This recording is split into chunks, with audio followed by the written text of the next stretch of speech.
Epstein is known for trafficking women and children onto his private island, then inviting his rich friends to it. And what sport has a lot of rich, powerful people in it? Formula One!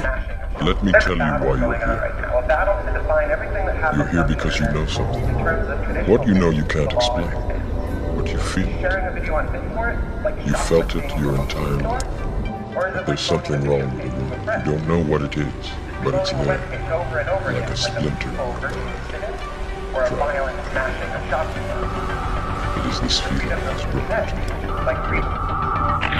I know you're out there. I can feel it now. I know that you're afraid. You're afraid of us. You're afraid of change. I don't know the future. I didn't come here to tell you how this is going to end. I came here to tell you how it's going to begin. I'm going to hang up this phone, and then I'm going to show these people what you don't want them to see. I'm going to show them a world without you.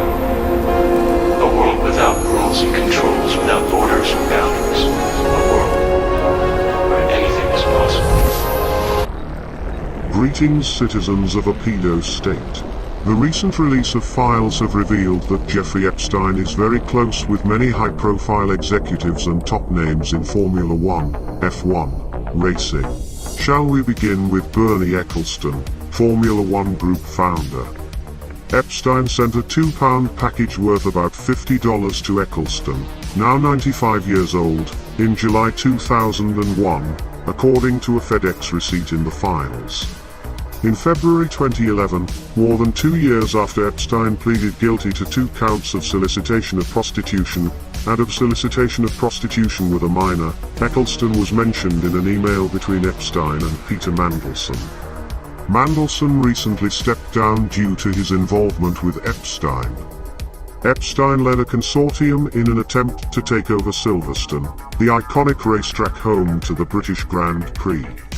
Mandelson indicated in an email to Epstein that he was set to meet with Ecclestone about the potential takeover. Todd Boehly, the CEO of Eldridge Industries and a part owner of the Lakers, Sparks, Dodgers, and Chelsea, was part of the consortium alongside Epstein. At the time of the emails, Boehly was the managing partner of Guggenheim Partners, the investment behemoth that owns the Dodgers. Records also show that Epstein set up 2 meetings with Boehly in 2011.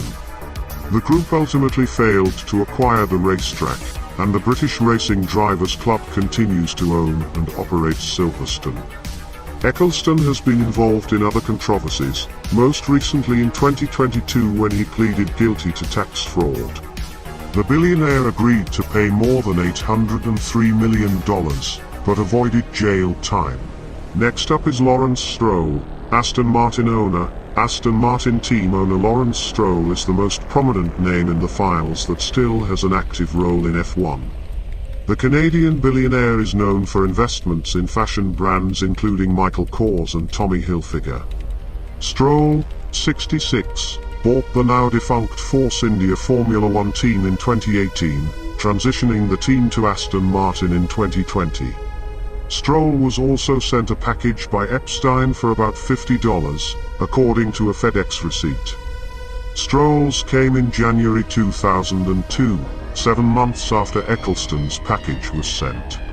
A month later, Stroll's then-wife Claire Anne sent an email in French to Maxwell. Claire Anne apologized to Maxwell for not visiting Little St. Jeff. In 2003, Maxwell sent 2 emails that indicated Lawrence Stroll was invited to a big dinner in New York hosted by Epstein. One of the emails indicated that there were 24 people coming to the dinner, including Mandelson, Stroll, and 5 models who are the serving girls. The email was sent to Thomas Pritzker, chairman of Hyatt Hotels, and cousin of Illinois Governor J.B. Pritzker. Flavio Briatore, Alpine team principal. Briatore is one of F1's most controversial figures, and his correspondence with Epstein adds to his laundry list of scandals. For example, in 2010 Crashgate, which is a cheating scandal, Briatore's name came up multiple times.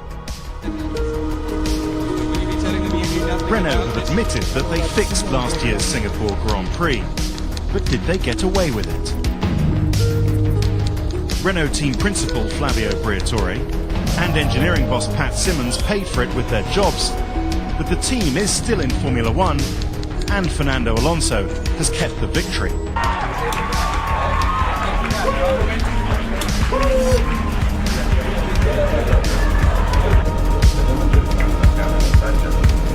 Fernando Alonso coming through to take the checkered flag and claim a very, very well-deserved victory in Formula One's first ever night race.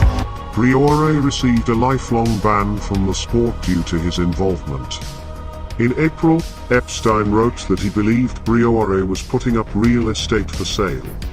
2 months later, Epstein received an email saying that Briatore wanted to meet with him. Later that year, Epstein referred to Briatore as his Italian friend. Jean Todt, former Ferrari CEO and FIA president from 2009 to 2021, Todd served as the head of the Fédération Internationale de l'Automobile, FIA, the governing body of F1. Before his FIA tenure, he was the CEO of Ferrari. His name first appeared in a 2013 email exchange between Epstein and French diplomat Olivier Colomb.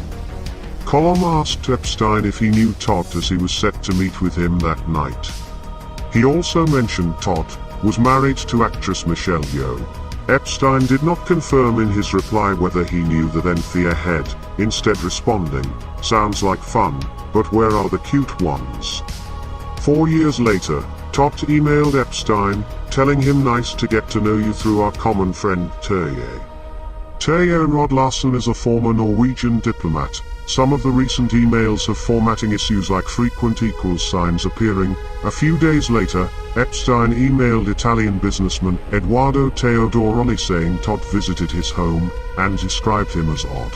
Eddie Irvine, former F1 driver. Irvine is the lone F1 driver to appear in the latest set of files with his name mentioned in 2 emails in September 2003. He was an F1 driver 1993 to 2002, with his best finish as runner-up in the 1999 Drivers' Championship with Ferrari. Maxwell first mentioned Irvine in an email to Torch Capital founder Jonathan Keedon asking if he could help Irvine secure tickets to a Dave Matthews concert.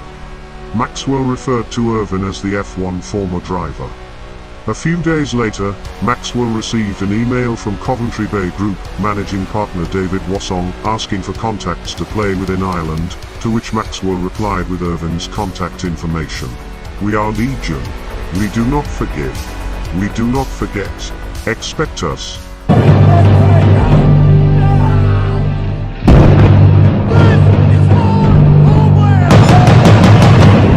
Last night I dreamt about how things were. Not here yet! Of every enemy of the state! And then I woke up here. The moral to be drawn from this dangerous nightmare situation is a simple one. Don't let it happen. It depends on you.